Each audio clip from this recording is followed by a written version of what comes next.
दोस्तों, आज हम एक ऐसे सिस्टम की बात करने वाले हैं जिससे हम सब कभी ना कभी गुजरे हैं। एक ऐसा सिस्टम जहाँ सुबह स्कूल की घंटी बजती है, बच्चे अपने अपने सीट पर बैठते हैं, टीचर बोर्ड पर सवाल लिखते हैं और बच्चों से कॉपी में उतारते हैं। फिर आता है एग्ज़ाम में नंबरों से तय होता है कि बच्चा कितना होशियार है। फिर नंबरों से तय होता है कि कौन सा कॉलेज मिलेगा। कॉलेज से तय होता है कि बच्चों को नौकरी मिलेगी या नहीं मिलेगी। और फिर पूरी ज़िंदगी एक ऐसी रेस शुरू हो जाती है जिसकी फिनिश लाइन किसी को पता ही नहीं है। लेकिन सवाल यह है, क्या शिक्षा की असली मकसद सिर्फ अच्छे नंबर और एक डिग्री हासिल करना है, या शिक्षा का मकसद इंसान को इतना काबिल बनाना है कि वह ज़िंदगी की किसी परिस्थिति का सामना कर सके। यहीं से शुरू होती है हमारे एजुकेशन सिस्टम की पूरी कहानी। कहा जाता है कि भारत में शिक्षा की परंपरा हजारों साल पुरानी है। प्राचीन भारत में शिक्षा के कई अलग अलग केंद्र थे और गुरुकुल जैसी व्यवस्था में विद्यार्थी केवल किताबें नहीं पढ़ते थे, बल्कि अनुशासन, तर्क, दर्शन, कला और जीवन के दूसरे पहलुओं की भी शिक्षा लेते थे। समय बदला, भारत पर अलग अलग साम्राज्यों का प्रभाव पड़ा और फिर आया ब्रिटिश शासन। 19वीं सदी में अंग्रेजों ने भारत की शिक्षा व्यवस्था में बड़े बदलाव किए। 1835 में थॉमस विक्टोरिया मुकालो ने भारतीय शिक्षा पर एक प्रसिद्ध मिनट ऑन इंडियन एजुकेशन लिखा। इसके बाद अंग्रेजी माध्यम और पश्चिमी शैली की शिक्षा को बढ़ावा मिला। यहाँ एक बात समझना बहुत ज़रूरी है। आज सोशल मीडिया पर अक्सर यह दावा किया जाता है कि मुकालो ने अकेले भारत की पूरी शिक्षा व्यवस्था को ख़त्म कर दिया और इसका एकमात्र उद्देश्य भारतीयों को क्लर्क बनाना था। इतिहास इसे कहीं ज़्यादा जटिल है, लेकिन इतना जरूर है कि ब्रिटिश शासन के दौरान शिक्षा व्यवस्था का एक बड़ा उद्देश्य प्रशासन के लिए प्रशिक्षित कर्मचारी तैयार करना भी था। और धीरे धीरे एक ऐसी शिक्षा संस्कृति की विकसित हुई जहाँ परीक्षा, प्रमाण पत्र और सरकारी नौकरी सफलता के बड़े पैमाने बना दिए गए। आज अंग्रेज चले गए, देश आज़ाद हो गया, लेकिन हमारी शिक्षा व्यवस्था की कई आदतें आज भी हमारे साथ हैं। आज ये बच्चों से पूछा जाता है कितने नंबर आए। बहुत कम लोग पूछते हैं कि तुमने क्या सीखा। यह कोई नहीं पूछता कि तुम्हें किस चीज़ में सबसे ज़्यादा मज़ा आता है। कोई यह नहीं पूछता तुम भविष्य में क्या बनना चाहते हो। और सबसे बड़ा सवाल कि तुम किस चीज़ में अच्छे हो। दोस्तों, हर बच्चा अलग होता है। किसी को गणित पसंद है, किसी को संगीत पसंद है, किसी को खेल पसंद है, किसी को विज्ञान पसंद है, किसी को लिखना पसंद है, किसी को लोगों से बातें करना पसंद है, किसी को बिजनेस करना पसंद है, किसी को मशीनें बनाना पसंद है। लेकिन समस्या तब शुरू होती है जब हम हर बच्चे को एक ही पैमाने से मापना शुरू कर देते हैं। अगर किसी बच्चे को गणित में 95 नंबर है तो हम कहते हैं कि बहुत होशियार है।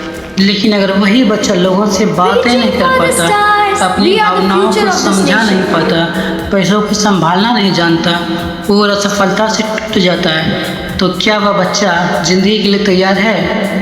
बिल्कुल भी नहीं है। और यही सबसे बड़ा सवाल है, क्या हमारी शिक्षा बच्चों की ज़िंदगी के लिए तैयार कर रही है? आज दुनिया बहुत तेज़ी से बदल रहा है। आर्टिफिशियल इंटेलिजेंस आ चुका है, ऑटोमोशन बढ़ चुका है, नई नई कंपनियां पैदा हो रही है, नई नई नौकरियां पैदा हो रही है, कुछ पुरानी नौकरियां ख़त्म हो रही है। लेकिन अगर हमारा बच्चा अभी से सिर्फ किताबें याद करके परीक्षा पास करना सीख रहा है तो बदलती दुनिया का सामना कैसे करेगा? आज कंपनियां सिर्फ डिग्री नहीं देखती, उन्हें चाहिए communication skill, problem solving, team work, leadership, creativity, adaptability और सबसे ज़रूरी सीखने की क्षमता। लेकिन इन चीज़ों की पढ़ाई हमारे स्कूल और कॉलेज में कितनी होती है? ज़रा सी भी नहीं होती, बहुत कम होती है। बच्चों को यह बताया जाता है कि 2+2 कितना होता है, लेकिन यह नहीं बताया जाता कि पैसे को कैसे संभालना है। उस इतिहास की तारीखें याद कराई जाती है, लेकिन यह नहीं सिखाया जाता कि इंटरव्यू में खुद को कैसे प्रस्तुत करना है। उससे परीक्षा की तैयारी कराई जाती है, लेकिन असफलता से कैसे निपटना है यह नहीं सिखाया जाता। उसे डिग्री लेने के लिए तैयार किया जाता है, लेकिन ज़िंदगी के लिए नहीं। और शायद यही वजह है कि आज हमें शिक्षा के नए सिरे से देखना जरूरी है। हमें बच्चों से यह कहना बंद करना होगा कि तुम्हें डॉक्टर ही बनना होगा, तुम्हें इंजीनियर ही बनना होगा, तुम्हें ITI ही करना होगा। हमें उनसे पूछना होगा तुम क्या करना चाहते हो, क्योंकि हो सकता है कि जिस बच्चे को हम पढ़ाई में कमज़ोर समझ रहे हैं वह किसी और क्षेत्र में असाधारण प्रतिभा रखता हो सकता है कोई बच्चा अगर गणित में कमज़ोर हो लेकिन शानदार कलाकार हो सकता है कोई बच्चा परीक्षा में औसत हो लेकिन भविष्य का शानदार उद्यमी हो सकता है कोई बच्चा किताबी में अच्छा ना हो लेकिन लोगों की नेतृत्व करने की अद्भुत क्षमता रखता हो। इसीलिए शिक्षा का मतलब हर बच्चे को एक जैसा बनाना नहीं होना चाहिए। शिक्षा का मतलब होना हर बच्चे की क्षमता को पहचानना और उसे निखारना। अब सवाल यह है कि क्या किया जाए। तो सबसे पहले हमें रटने की संस्कृति को कम करना होगा। बच्चों को सिर्फ यह नहीं बताया जाना चाहिए कि जवाब क्या है, उसे यह भी सिखाया जाना चाहिए कि जवाब तक कैसे पहुंचना है। नंबर 2, स्कूलों में फाइनेंशियल एजुकेशन होनी चाहिए। बच्चों को बजट, निवेश, ब्याज और खर्च कम करने के बारे में बुनियादी जानकारी मिलनी चाहिए।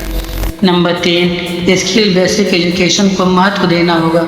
कोडिंग हो या डिजिटल मार्केटिंग, कम्युनिकेशन हो या डिजाइन, AI हो या एंटरप्रेन्योरशिप, बच्चों को बदलती दुनिया की ज़रूरी कौशल सीखने की अवसर मिलना चाहिए। नंबर 4, टीचर को भी लगातार सीखना होगा क्योंकि दुनिया बदल रही है, टेक्नोलॉजी बदल रही है, बच्चों को सीखने के तरीके बदल रहे हैं, तो शिक्षा देने का तरीका भी बदलना होगा।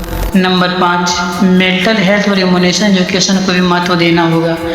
बच्चों को यह सिखाना जरूरी है कि तनाव क्या है, असफलता क्या है, रिजेक्शन से कैसे निपटना है। वो ज़रूरत पड़ने पर मदद मांगना कमजोरी नहीं है। सबसे ज़रूरी हमें सफलता की परिभाषा बदलनी होगी। सिर्फ 95% और नंबर लाने वाले बच्चा ही सफल नहीं है। सफल वह भी है जो अपने हुनर को पहचानता है, जो लगातार सीखता है, जो अच्छा इंसान बनता है, जो मुश्किलों से लड़ना जानता है, जो अपने पैरों पर खड़ा होना सीखता है और जो अपने जीवन काल का फैसला खुद सोच समझकर कर सकता है। दोस्तों, मुकाबलों के समय से लेकर आज के डिजिटल और AI के दौर तक भारत की शिक्षा व्यवस्था को लंबा सफर तय करना है। बहुत कुछ बदला है लेकिन अभी बहुत कुछ बदलना बाकी है, क्योंकि दुनिया किसी सदी में पहुंच चुकी है। अब शिक्षा भी एक इसी सदी की होनी चाहिए। ऐसी शिक्षा जो बच्चे को सिर्फ नौकरी मांगने वाला ना बनाए बल्कि समस्या का समाधान करने वाला बनाए, जो सिर्फ डिग्री ना दे बल्कि हुनर दे, जो सिर्फ नंबर ना दे बल्कि आत्मविश्वास दे, जो सिर्फ परीक्षा पास करना ना सिखाए बल्कि ज़िंदगी जीना सिखाए। क्योंकि आखिरी में मार्कशीट पर लिखे नंबर आपकी पूरी ज़िंदगी तय नहीं करती। आपकी सोच, आपकी मेहनत, आपका हुनर, आपका चरित्र और सीखते रहने की क्षमता, यही आपकी असली पहचान बनती है। इसीलिए अगली बार आप किसी बच्चों से पूछें कि कितने नंबर आए तो ये एक बार यह भी पूछिएगा कि तुमने क्या सीखा, और शायद यही से शिक्षा में असली बदलाव की शुरुआत हो सकती है। तो ये वीडियो पूरे देश में फैला दीजिए ताकि लोगों को भी न्यू एजुकेशन सिस्टम के बारे में पता चले, और पढ़ते रहिए, लोगों को पढ़ाते रहिए। मिलते हैं किसी और अगली वीडियो में, तब तक जय हिंद, वंदे मातरम।